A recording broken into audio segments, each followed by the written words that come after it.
Tapi kalau di Injil Yesus menjawab katanya, aku berkata kepadamu sesungguhnya jika orang tidak dilahirkan kembali.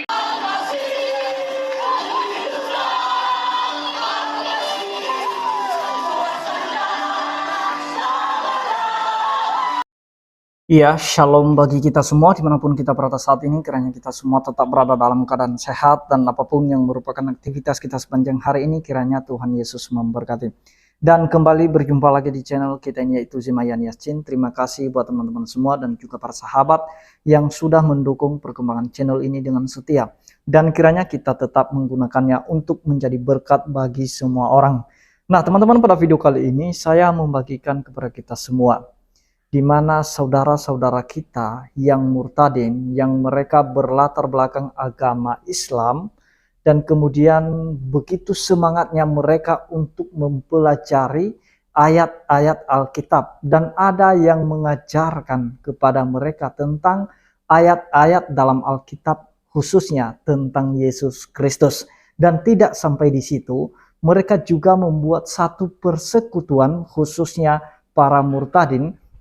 Mereka membuat ibadah yang begitu luar biasa teman-teman, bahkan mereka punya gedung ya untuk bisa bersekutu, beribadah di sana. Sebelumnya mari kita simak saja videonya yang berikut ini.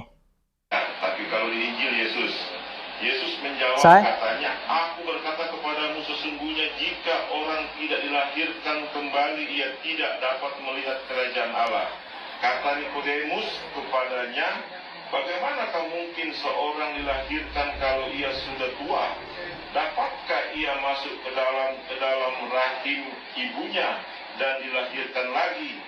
Jawab Isa atau Yesus. Ambil tisu dulu. Dikatakan, aku berkata kepadamu sesungguhnya jika seorang tidak dilahirkan dari air dan roh, ia tidak dapat masuk ke dalam kerajaan Allah, artinya di surga. Jadi itulah dibilang tadi di Al-Quran, bahwa sitko Allah, celipan Allah. Kalau di Injil dibilang kalau kamu tidak dilahirkan kembali dari air, jangan dibiarkan Honda itu di luar ya, nanti kalian datang. Kemudian keluar, sudah itu tidak lagi menggunakan roh yang membentuk kita. Setelah kita sudah tahu ada hikmah, ada hidayah, kita tidak melihat surga nanti. Kita tidak melihat surga nanti. Kita tidak melihat surga nanti.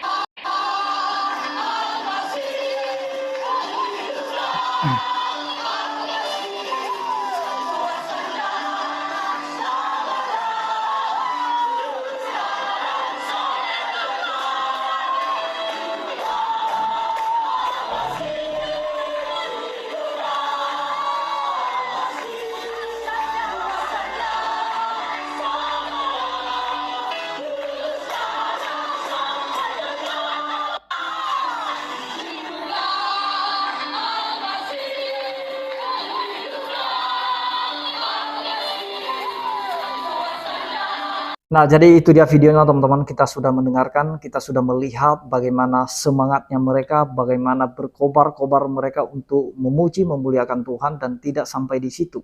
Mereka juga begitu giat ya untuk mempelajari tentang firman Tuhan. Mereka berkumpul di rumah-rumah dan bahkan mereka punya gedung sendiri untuk melakukan persekutuan besar di sana, dan di sana dahsyat mereka memuji, memuliakan Tuhan Yesus.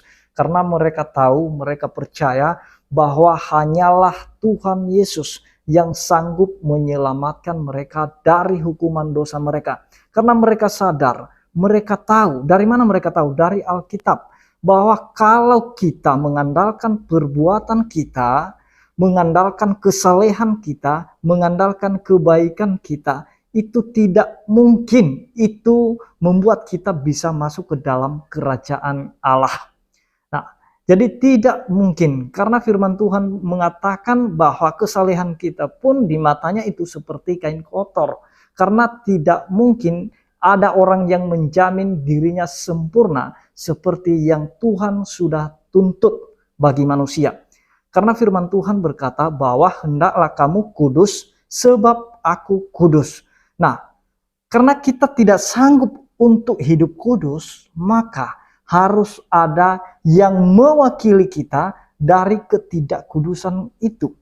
Jadi siapa dia? Harus orang yang kudus, yang bisa menggantikan kita dari hukuman dosa itu.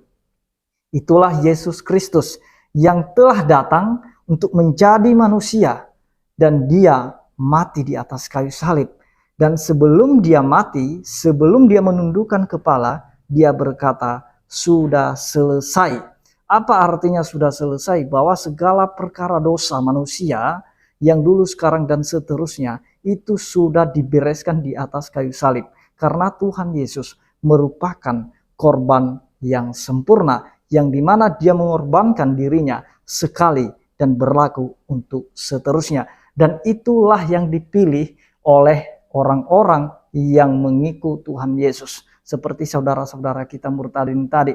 Mereka sadar bahwa kami butuh diselamatkan. Kami tidak bisa menyelamatkan diri sendiri. Ibarat kita kalau kita tenggelam di dalam lautan. Mungkin kapal kita misalnya itu tenggelam. Misalnya datang pertolongan atau kapal yang lain mau menolong kita, menyelamatkan kita. Kan kita tidak mungkin menolak pertolongan itu. Kan kita tidak mungkin berenang sampai ke tepi.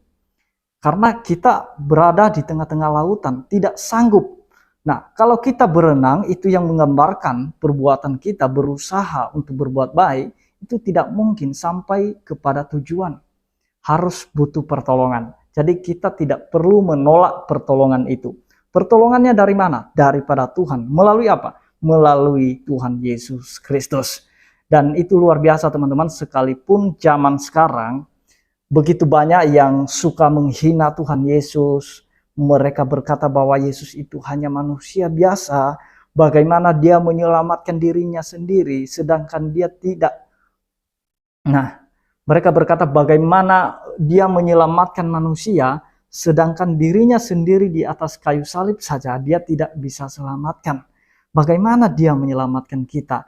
Dan itulah yang tidak mereka mengerti, mereka tidak paham. Karena firman Tuhan berkata bahwa ya pemberitaan salib itu ya kebodohan bagi mereka yang akan binasa. Tetapi anugerah bagi mereka yang diselamatkan. Jadi firman Tuhan juga mengatakan bahwa kita diselamatkan itu karena kasih karunia Allah. Bukan karena hasil usaha kita, bukan karena hasil pekerjaan kita. Jangan ada orang yang memegahkan diri. Seandainya kita diselamatkan karena perbuatan kita yang baik, kesalehan kita, maka ada alasan bagi kita untuk memegahkan diri. Kan saya diselamatkan itu bukan karena usahanya Tuhan, kan usaha saya. Kan ada alasan untuk kita bermegah. Tetapi tidak demikian. Karena keselamatan kita datangnya daripada Tuhan melalui Yesus Kristus. Itulah sebabnya firman Tuhan mengatakan, Dia yang tidak mengenal dosa telah dibuatnya menjadi dosa supaya di dalam Dia kita dibenarkan oleh Allah. Jadi itulah sebabnya kita manusia ini kita perlu menyadari teman-teman ya. Kita perlu tahu bahwa kita tidak sanggup untuk berbuat baik, untuk hidup saleh, untuk hidup kudus sesuai tuntutan Tuhan. Tidak ada yang memenuhi tuntutan Tuhan itu secara sempurna. Itulah sebabnya Tuhan Yesus datang sebagai manusia yang sempurna, yang kudus, yang suci. Ketika dia datang ke dunia ini, bahkan dia pernah dicobai oleh iblis, namun dia tidak berbuat dosa. Berbeda dengan Adam dan Hawa pada saat itu. Sekalipun mereka dikatakan sebagai manusia yang pertama, yang awal-awalnya mereka diciptakan suci adanya, tetapi ketika mereka dicobai, digodai oleh iblis di taman, namun mereka melanggar perintah Tuhan. Nah, jadi Yesus tidak demikian. Dia digodai, dia dicobai oleh iblis, namun dia tidak berbuat dosa. Karena dia tahu tujuannya adalah menyelamatkan manusia. Jadi sampai dia mati, sampai dia meramalkan, sampai dia menubuatkan kematiannya kepada pengikut-pengikutnya. Nah, dia berkata kepada pengikutnya bahwa dia akan mati dan 3 hari kemudian hidup kembali. Jadi itu dia teman-teman ya yang mau saya sampaikan, bahwa marilah kita tetap berdoa bagi saudara-saudara kita yang masih belum percaya, sekalipun akhir-akhir ini banyak gereja yang dipersekusi, ada yang merusak gedung gereja, bahkan ada yang melarang ibadah, ada yang anarkis, tetapi itu tidak menghalangi pemberitaan Injil, itu tidak menghalangi anugerah Tuhan bagi mereka. Dan kiranya Tuhan memberkati jiwa-jiwa, semakin hari semakin banyak yang datang kepada Tuhan Yesus. Demikian yang saya sampaikan, kiranya Tuhan Yesus memberkati kita semua. Shalom.